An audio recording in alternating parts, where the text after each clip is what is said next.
Hello, Rebels of the Sherpa Revolution. Normally, I start off this podcast by saying hi, but I'm going to start this one off by saying hydration. We know how important hydration is for our bodies. It's the thing that keeps us running, right? You want to be a well-oiled machine. You want to be running efficiently. You know what can help you run efficiently? Liquid IV. It is the category-winning hydration brand fueling your well-being, and their hydration multiplier is the one product that you are missing in your daily routine. It comes in a little stick that's a powder, and in just one stick, you get 5 essential vitamins and 2 times faster hydration than water alone. If you use it first thing in the morning, maybe before a workout, when you feel run down, maybe after a long night out and doing a little partying, you know what I mean? And even, what if you have like a long flight or something like that and you just bleh, right? We all feel that way. Bleh. So add this to your water, and that convenient packaging can go with you anywhere you go, even if you're going to the gym or you're traveling or you're at work and maybe you didn't have a great breakfast. At least it's something that will fuel you up in the morning. And there's a whole bunch of flavors that are available, like sea berry, strawberry lemonade, Concord grape, lemon lime, pina colada, tropical punch, watermelon, strawberry, passion fruit, guava, acai berry. Did I say that right? I never know how to say that. But those are just some of the flavors. Here's some statistics for you folks. 1 stick of liquid IV in 16 ounces of water contains 5 essential vitamins: B3, B5, B6, B12, and even vitamin C. And we all know how important those B vitamins are. It's got 3 times the electrolytes of traditional sports drinks. It's made with premium ingredients. It's non-GMO, and it is free from gluten, dairy, and soy. I'm going to offer you a great deal, Rebels. If you go to liquidiv.com and use offer code Sherpa, you can get 20% off of anything that you order on that site when you're shopping for some better hydration. So that's Liquid IV. Check it out at liquidiv.com. Podcast that you're listening to is being presented to you in cooperation with the SJ Network. If you're a person who'd like to appear on a podcast, contact Stephen Joyner at s-j-network.com. Let's get on with the show. Today's guest on Too Many Podcasts is Joe MoJOE McCarthy, who is the creator of MoJOE Studio. MoJOE has traveled throughout the country and all over the world. I wonder if he's got any jokes about German sausages. I highly doubt it. They're the worst. Welcome to Too Many Podcasts, the podcast about podcasts. Now, podcasting from the Sherpa Chalet on Mount Podcastia, here's your host, Jim, the Podcast Sherpa. Hello there, Rebels of the Sherpa Revolution, and welcome to Too Many Podcasts. It is the podcast about podcasts and so much more. Of course, there's so much more, and I'm here, Jim, the Podcast Sherpa. That's me. Hello, hello, hello. And I'm here to guide you through this large, large mountain called Podcastia, where we can check out all sorts of podcasts and the folks behind them. And that's what we're doing this time around, folks. I'm pretty lucky because I get to talk on an app called Wisdom, which is absolutely free, by the way, and you can download it for your phone or tablet to hear me on Wednesday nights, 10 p.m. Eastern Daylight Time, in case you're interested. But in that time that I've been on that app, I've met some incredible people, and I did feature some of them on some previous episodes, but today I got one to actually come on the show, and we got to spend a little time and hang out, get to know each other, have some laughs. Unfortunately, our connection is a little laggy, so if it sounds a little funny, you go, whoop, whoop, whoop, whoop. That's why. So I apologize for that, but I try to edit it as pretty as I can, just so you can enjoy it. My guest today... Who's our guest today, Sherpa? His name is Joe MoJOE McCarthy, and he hosts MoJOE Studio. And he gets to talk to all sorts of interesting people. And not only that, he's still had a pretty interesting life as I've got to know him more and more each time that we have a conversation. And this conversation that you're going to hear does not disappoint, ladies and gentlemen, boys and girls, children of all ages, monkeys, and you with the hat. So just have a listen to my conversation with me and MoJOE, Joe McCarthy of MoJOE Studio, and you'll decide for yourself, and you can get to know him right about now. Hello there, rebels of the Sherpolution. My guest today is a polymath. Now, at first, I thought that meant that you could do quadratic equations while juggling, but that is not the case. He is many things. He is a pastor. He is a podcaster. He is a writer, a public speaker, a web designer, and a musician, and probably a couple of other things I'm sure that I'm leaving out.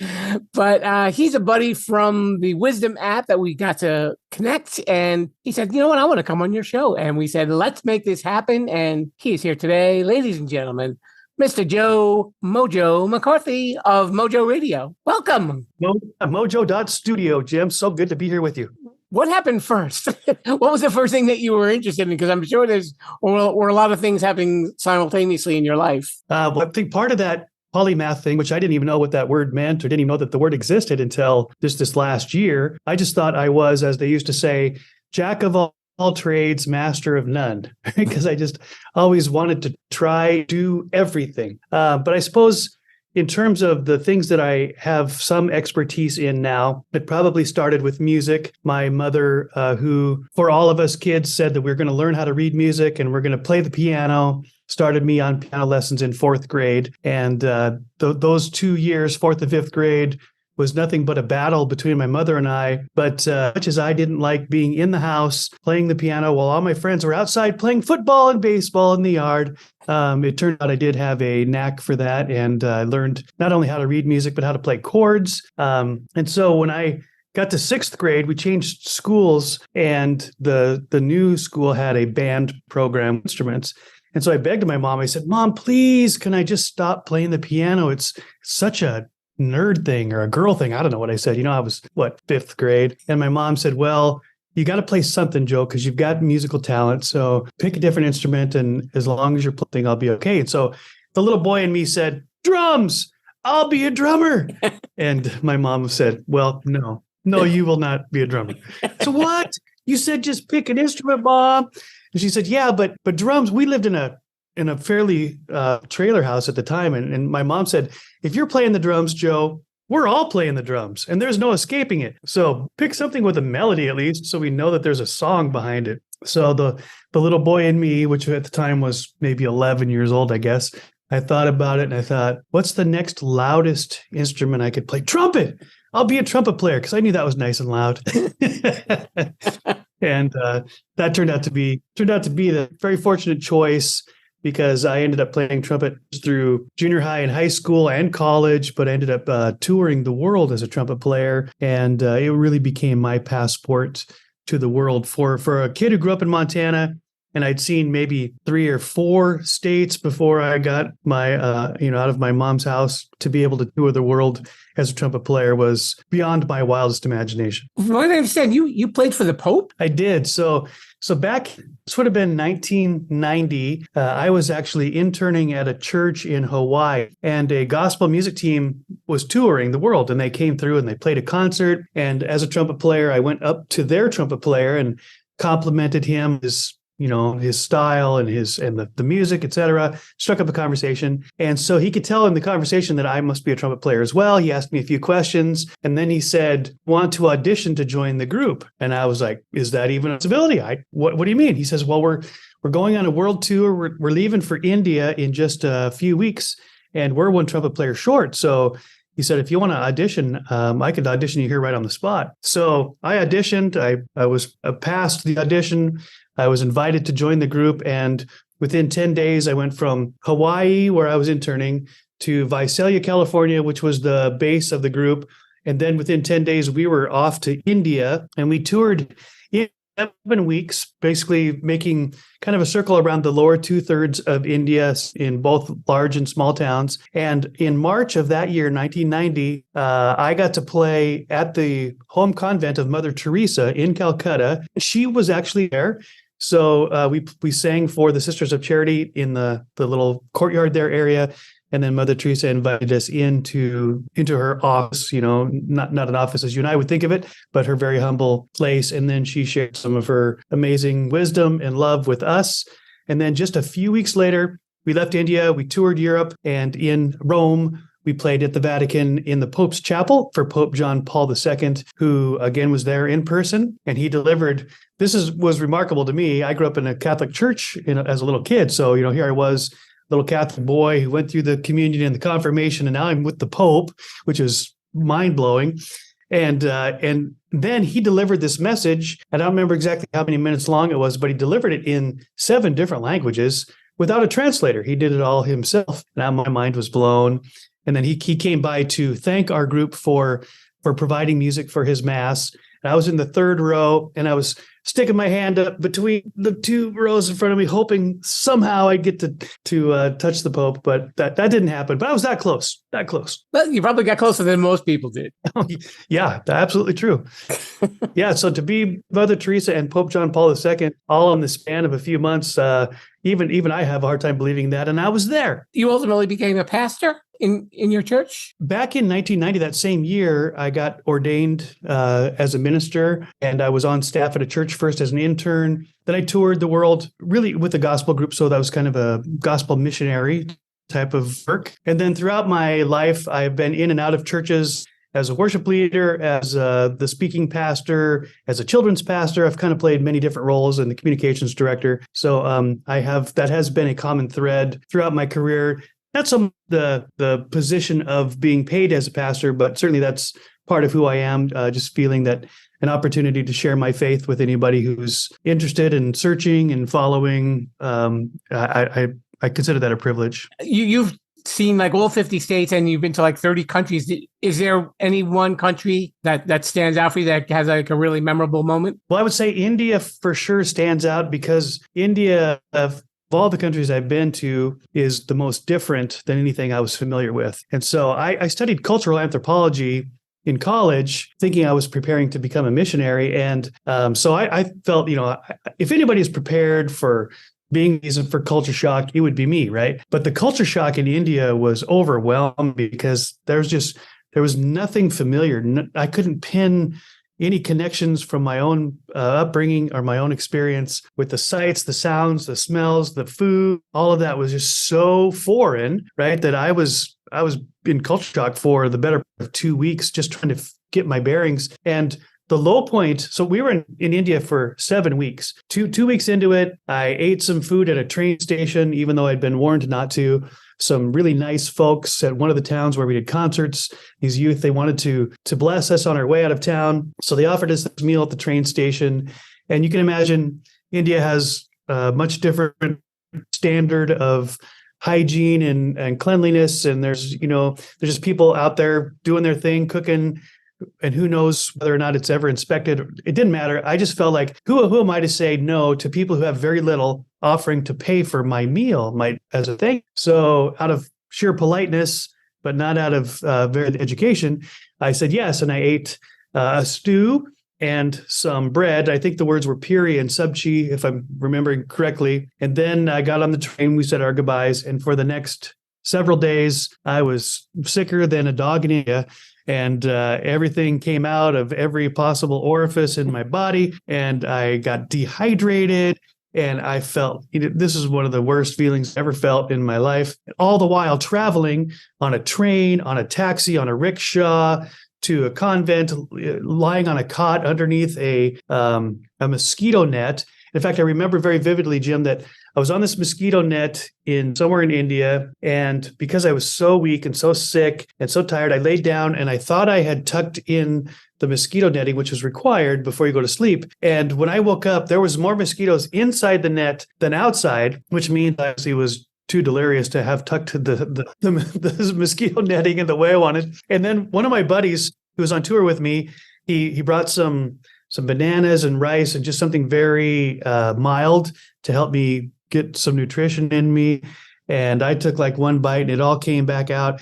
And I will never forget that out of somewhere deep in the recesses of my childhood, this commercial from a TV commercial came to mind. This jingle came to mind. And I said to my friend, I said, everything is better with Joe's vomit on it. And we laughed. And then I went back to sleep. Well, did you have like a favorite place though? Where like was India your favorite place as well as where you had the roughest time too? No, I would say India was probably the most interesting, maybe not my favorite, although I would go back. I would say things and began to appreciate and fall in love with the culture and with a lot of the people there. So when we left India, I really was wanting to stay longer. That was 7 weeks in, and it was quite a difference, at 7 weeks than it was at 2 weeks, which says a lot about, assimilating and getting to know people in a culture. But I would say one of my favorite places in the world, Jim, was in Ireland. So as a McCarthy, I was immediately identified and adopted into every city we went to as a favorite son, right? Oh, McCarthy, he's one of us. And so I would announce in front of the audience that we were playing for that I was a McCarthy, and everybody was volunteering to take me into their home. So on our tours, instead of staying in hotels, we would stay in the homes of the people we played concerts for. And I have this beautiful, idyllic memory of going with this family out of town into the farmland to their stone cottage and staying in their home as if I were one of theirs, and then having bangers and mash and all the typical Irish food with these very hearty, ruddy, loving people who just couldn't have been more happy to have Joe McCarthy in their home, even though they'd never met me before. and no food by the train stations either, right? Right.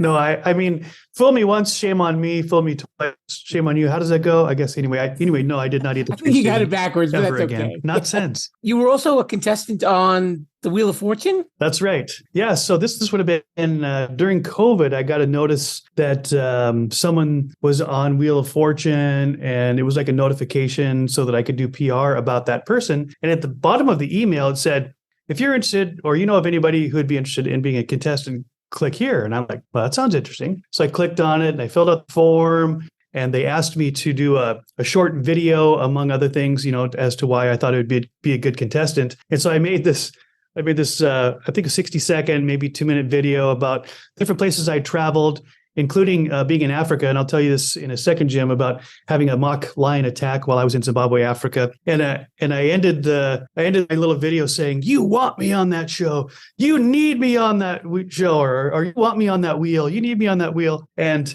I submitted all that and didn't hear from anybody, whether they'd even received it, for months. And so I thought, well, there's who knows how many hundreds of thousands of applicants. Maybe I didn't stand out. And then an email popped up and said, hey, we want you to audition with like a virtual game. And so I went on the computer. This is still during COVID. I went on the computer and I was competing, just like on Zoom, competing with other potential contestants from around the country. And I guess I did okay there, and they liked my personality. And so months went by again, it was silent. And then I got the call, hey, in a couple of weeks, we want you to come to the studio, and we're going to tape you live, and then your episode will air several months later. So this would have been in late 2021 in November. I went up to the studio in Culver City, California, where they tape Wheel of Fortune and Jeopardy and several other. It's the Sony Pictures studio. Mm-hmm. And we actually prepped on the stage of Jeopardy. And this was after, of course, Alex Trebek had passed away. And so all the people who were there worked with Alex for many years, and they told some very endearing stories about what a great person he was. And then we moved over to the Wheel of Fortune stage. We had our practice round. We figured out how to turn the wheel and where the buttons were. And they raised and lowered the stage, to get us all eye level and all that kind of stuff. And then they had a lottery and said, okay, we're just going to pick these teams at random in the order, because they're going to tape 6 episodes all in one day. So the order of the episode was all at random. And I was in the first group, which, looking back, I think that was both a blessing and a curse. The blessing is because I didn't have to sit around all day just getting more and more nervous about my turn. But the curse was I didn't get to watch how others were doing it and get assimilated, to the nuances of the show. Okay. So, there's all these lights and cameras, and then there's Alex Trebek, and there's Vanna White, who I'd been watching since, I was, grade school. Maybe they've been on the show for 30 something years. Yeah. And now I'm right there in their presence, and they're talking to me. So, my heart's palpitating pretty good. And we started my round. The first 2 or 3 rounds or whatever, I was miles ahead in terms of my dollar amount. And then I think it was the 3rd round, one of the contestants won one of the trip prizes. And so the cash value of the trip then goes onto her total. And when the time ran out, she was just like $100 more or something in the total than I was, which meant that she advanced then to the final round and ended up winning, the $100,000 in the final round or whatever. But I was very happy to have been there. It's a true once in a lifetime opportunity, because it says right in the verbiage of your contract, once you have been a contestant on Wheel of Fortune, you can never do this again. It actually, you're recorded and you'll never get to this. So enjoy it.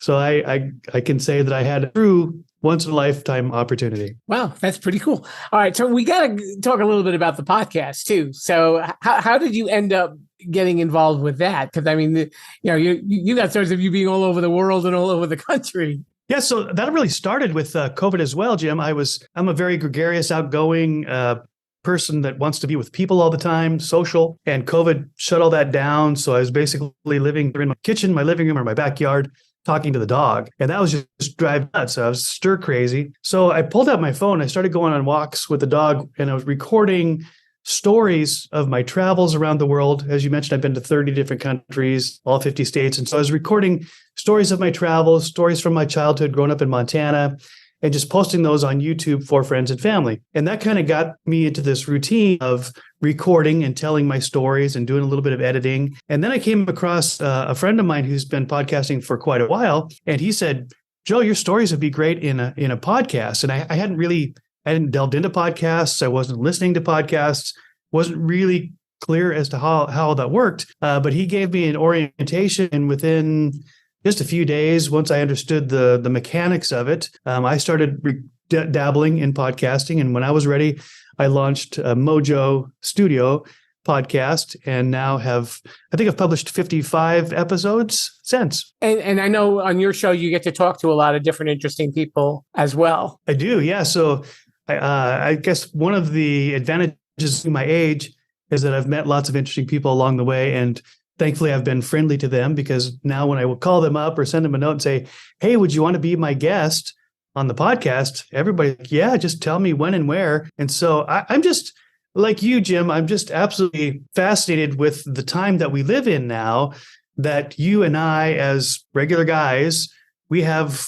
opportunity with very little technology to create basically what we would consider a radio show from when we were kids. Sure. And have to go through a studio. Doesn't require giant contracts. Doesn't even require, leaving the house if I don't want to. And so I'm just fascinated by that opportunity, and have had some fabulous conversations with old friends and made some new ones along the way. Did you have are there any episodes that are very special to you? So probably episode number 1 is very special to me, because that marked a brand new era in my life. As the polymath that you mentioned, I'm always dabbling in things, and sometimes they stick and many times don't. But to have launched a podcast, to say I'm a podcaster, have content that people seem to resonate with and enjoy. So episode 1 was really important in that regard. And then another important one is I reconnected with an old mentor of mine. His name is Rick Olson. And back when I was in high school and junior high, he was traveling the country as a youth speaker, youth evangelist. And, he'd get everybody pumped up and rah, and yeah. And when I was a kid, I thought, when I grow up, I want to be like him, because he just had this charisma and energy, and he was saying positive things and just encouraging. And so I thought, boy, I would love to do what he does. And I ended up following him, his career up into college. And then once I got out of college, we parted ways and really weren't in touch for the better part of 30 years. But not long after launching the podcast, I came across his LinkedIn profile. He posted something, and I was notified. And so I just picked up the phone, reintroduced myself, and we just clicked. And then I've had him as a guest on my podcast more than once. And then that evolved into a second podcast called 3Gen, where Rick and I, and then another friend of mine, John, talk about leadership principles in the workplace from the perspectives of 3 different generations. So that has been a milestone in my podcasting, quote unquote, career, although I haven't been paid for it yet. That's always the roughest thing with podcasting. Get a little coin in the bank account. That would be nice. Yeah. So, because we know each other on wisdom, and I'm always pushing this when I talk about it. I was wondering if you could kind of share your thoughts about being on the Wisdom app as well, kind of let the listeners kind of get another perspective on it. Yeah. So for those that haven't heard of Wisdom, Wisdom is a social audio app that came out about a year and a half ago. And it was just about a year ago now that I got an email from the Wisdom team saying, hey, we like your podcast. We like your content. Would you consider coming on as what they called a top mentor? So the idea behind Wisdom is for people with different areas of expertise to be able to share it freely with anybody else that's in the audience.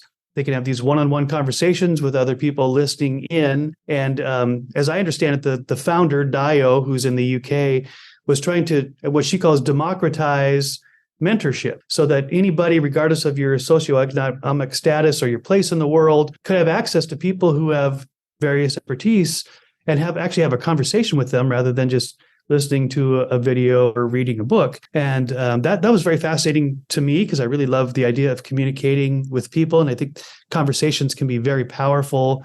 Plus, I could meet some new friends, and I'm always interested in meeting new friends. So I started listening in late February a year ago. And then on March 9th last year, which was my birthday, I'll do my own talk, right? I'll host my own talk. Didn't have any idea what would happen, if anybody would join. I talked for, 10 or 15 minutes before anybody actually did join the conversation. And then it took off from there. And I think I've hosted 125 talks on wisdom, and I've participated in hundreds more, and have really made some deep and meaningful friendships on there and learned a ton, both about myself and about other people's area of expertise. So that's been a very rewarding experience for me. Yeah, I appreciate that opinion because I know when I tell people about it, and they wonder, like, are there that many wonderful people in one spot? Yes, there are that many wonderful people in one spot. Yeah, it's been remarkable. I mean, there's plenty of people who are on there that have ulterior motives or less than, they're not there necessarily for the reasons that wisdom was created. But I have found, as you stated, remarkable number of people who really are there to share their knowledge and to learn and to support each other. And it's actually become quite a community of friends for me. So with everything that you've done so far in your life, Joe, I was curious, is there anything that you still got on your bucket list that you need to accomplish, or you think you got it covered? Oh, there's plenty. Yeah, there's always more. One of the things on my list is to speak on a TEDx event, do a TED Talk. And I think that's quite cool. And then I also have a couple of books that have been percolating inside my mind and my heart. I just got to get them out of my head and onto the computer screen and get those published. I've done quite a bit of research as to how to self-publish and what those options are. And so as you can imagine, it's not a matter of ideas or things on my bucket list. It's really a matter of time and priority. How do I choose? I'm also a father of 2 teenage girls, and I work full-time in addition to podcasting and music and ministry and all that kind of stuff. So squeezing these things or trying to figure out which to give the priority of my energy and attention, that's probably my biggest challenge. So when you're not doing some of your many things and you have a little time to listen to a podcast, what's going on in your headphones? Oh, yeah. So one of my favorites is Simon Sinek. He has a podcast he launched a while ago, and I can't remember the title off the top of my head, but it's like a bit of optimism or something like that. And he interviews fascinating people, and he has access, of course, to anybody he wants. But the tone and the tenor and the intent and purpose of Simon Sinek's talks and of his podcast, I find very engaging. And I do listen to Tony Robbins and Dean Graziosi, and there's so many great podcasts out there. I don't listen to them actually religiously. It's just as the time allows and the inspiration hits, I'll search for something that sounds, like I could learn from or might be inspired by, and hopefully it'll not only accelerate my own personal growth, but also motivate me to continue to share whatever I may have to share as well. All right, and we have a portion of the show that is called Shameless Self-Promotion, and this is where you can let everybody know where they can follow you and hear more about the stuff that you're working on. Shameless Self-Promotion. All right, yeah, and so as Jim has made clear, that as a polymath, I got my hands in lots of different areas, and that That comes across as well online. But if you go to mojoe.studio, which is MOJOE studio, STUDIO, it brings up like a link tree type of page with links to all my different social media channels, my YouTube channel. I've even recorded several of my trumpet solos during COVID, and I call that, they're like 1 minute or less snippets from popular songs, and I call those my swift kick in the brass.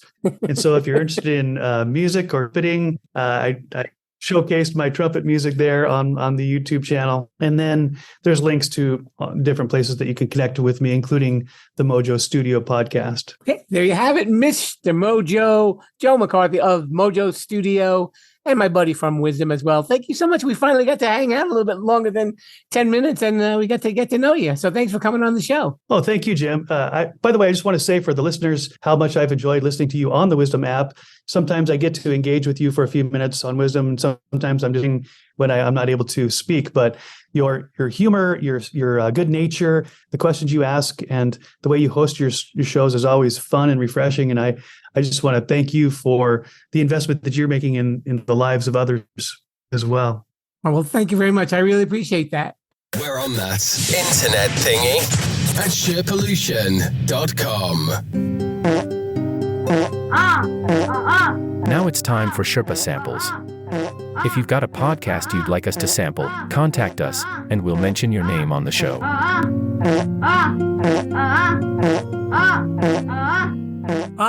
Yes, it is time for Sherpa Samples, and that is where I get to go on the podcast charts and have a sample of what's out there to let you know what is out there before you find out what is out there. I don't know. I'm a little silly today. Now, the purpose of this portion isn't to review podcasts, but to provide an overview of them. Now, everybody's got different tastes, so I can't tell you what to listen to and what not to listen to. We're everybody's different target audience, right? Even me too, because I'm a podcast fan first before I am a podcaster. And I think that's what helps me do the show too, being a fan. So what I do is check these shows out, and I'm just going to tell you about them. Plain and simple. Maybe you'll agree with me, maybe not. If you've got a podcast that I have not talked about, you know what to do. Just message me on social media at Sherpollution, TikTok, Instagram, Twitter, or even email me at jimthepodcastsherpa@gmail.com and let me know the title, and I will check the show out if I have not yet. And even if you have a different opinion of a podcast that I spoke about previously, or even the ones that I'm going to be talking about this week, don't be afraid to say something on social media. I'd love to hear what your thoughts are on that. And with that in mind, I think we can... Oh, wait a minute. Oh, I forgot the most important part. And if I use your suggestion on the show, your name will get mentioned on the show as well. How do you like that? Stardom awaits, rebels. Stardom awaits. Okay. So with all of that out of the way, let's talk a little bit about the 10 that I was checking out. So we had American Scandal, which is about a lot of different things in American history. And the episode I checked out was about Patty Hearst, who was the granddaughter of publishing magnate William Randolph Hearst. And she was kidnapped and, I guess, inducted into the Symbionese Liberation Army. And it goes into the background of how all this started. I didn't listen to the entire story, but the opening's when she was first kidnapped. It was definitely well done. Definitely a lot of attention was paid to detail. And while we're talking about history, there was also a short history of, that's hosted by John Hopkins, not the hospital, that's John's. And the episode that I heard was about Muhammad Ali. And there were a lot of things in there that I didn't know about him. And I really enjoyed the story too. And again, some history podcasts and biographies can be kind of lengthy, and they try and do this basically in one episode. So it's pretty cool. And I like the way that they summarized his story in that episode. Very enjoyable. Real Life, Real Crime is hosted by a guy named Woody Overton, who is a police officer. I think he's a detective down in Louisiana, and he's got some interesting stories to tell about his time behind the badge. I don't want to go into too much detail on the episode that I listened to. Let's just say it involved arresting some people for lewd behavior, and we will leave it at that. Deep Cover, Never Seen Again, had to do with people leading double lives, and it's hosted by Jake Halpern.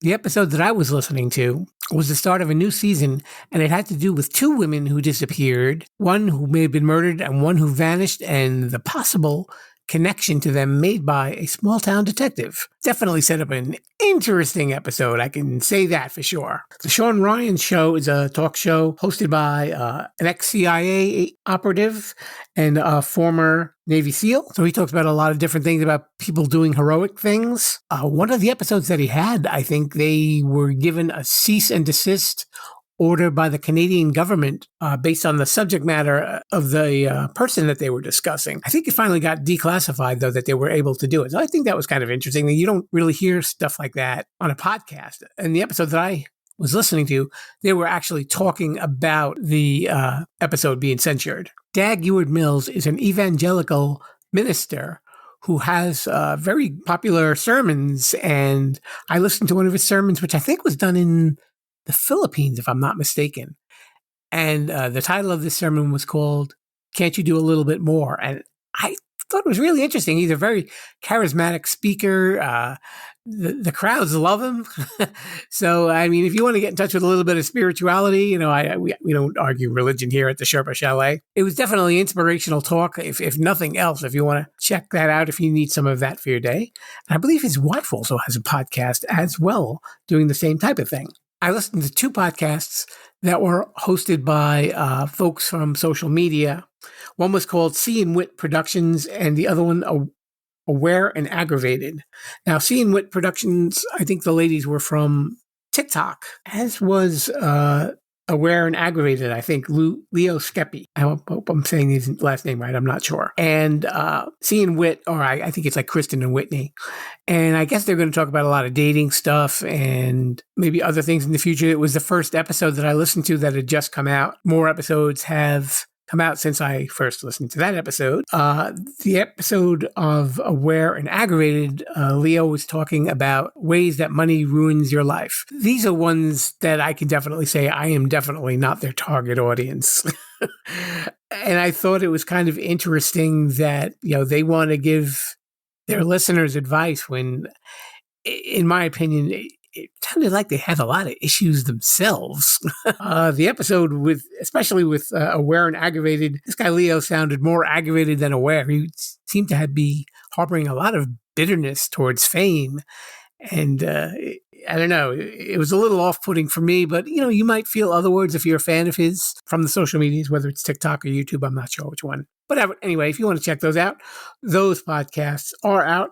And lastly, it's a podcast that I've listened to in the past. It's called Star Talk Radio, and it is hosted by Dr. Neil deGrasse Tyson. That's right, that same astrophysicist who actually once hosted the remake of the show Cosmos. And of course, it's about all things in the universe. And what better guy to deliver all this stuff for you? Man knows what he's doing, and he usually has a comedian co-hosting with him. There are different ones I know throughout the years. Lots of times it's him and comedian Chuck Nice, who was actually asked to be on this very podcast, but I never heard from him. Shame on you, Chuck. Shame on you. I don't know. No, I'm sure he's probably a very busy man, and I'm sure Dr. Tyson is too. Of course, you're going to learn listening to that one. Educational and fun. Hey, you can't mess with that, right? But you know what you can mess with? The outro.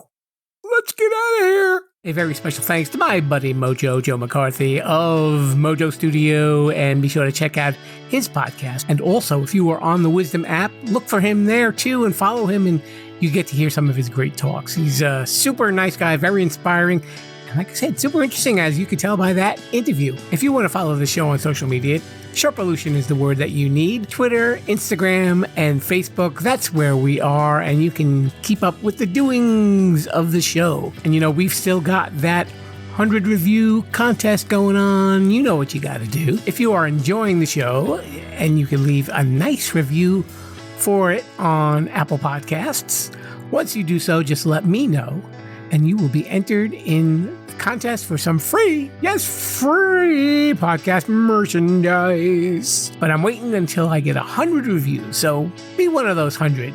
Take a chance. Who knows? You could win a lovely t-shirt or even a lovelier coffee mug. Don't we all need lovely coffee mugs? I think we do. I have no idea what I'm talking about. Okay. But anyway, we will be back next week with another show. Every Wednesday, we're here. Podcast apps everywhere, and Sherpalution.com. So don't forget, if you can, also share the word with your friends on social media. You can share these episodes and say, listen to this idiot that I've been listening to. He's really good. Words to that effect, I don't know. Anyway, I gotta go. Mr. Bruce, I think we have to get ready for the next show. So until then, I leave you all with a fond Viva la Sherpalution, and I'll see you next time. Bye. Thanks for listening to Too Many Podcasts. Please disperse.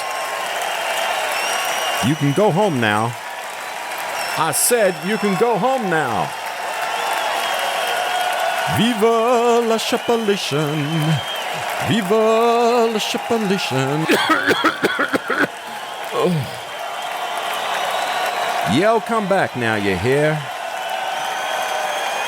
You know, Rebels, if you've been checking out some of my promotional ads on social media, you will be aware that I have been using a lot of AI programs to help me create ads. But you know what? There's a lot more uses for AI than just funny little videos. And I'd like to introduce one of our new sponsors, Podium. It is a leader in creating AI tools for podcasters. Now, let's say you've got a podcast, or maybe you're even thinking of doing a podcast. You're probably wondering, well, how can AI be integrated with your workflow? I'll tell you about Podium. As a podcaster, you know that writing show notes and creating chapters and transcribing episodes takes a lot of time, and it can cost you a lot of money too. But you know what? That's where Podium comes in. It's an AI tool designed specifically for creators and podcasters with the goal of making post-production tasks quick and easy. And in just a few minutes, Podium generates show notes, chapters, summaries, clips for social media, a full transcript, suggested episode titles, social media posts, and more. Whew, that's a lot of work for one little program. Your show notes are key to your podcast's success because it helps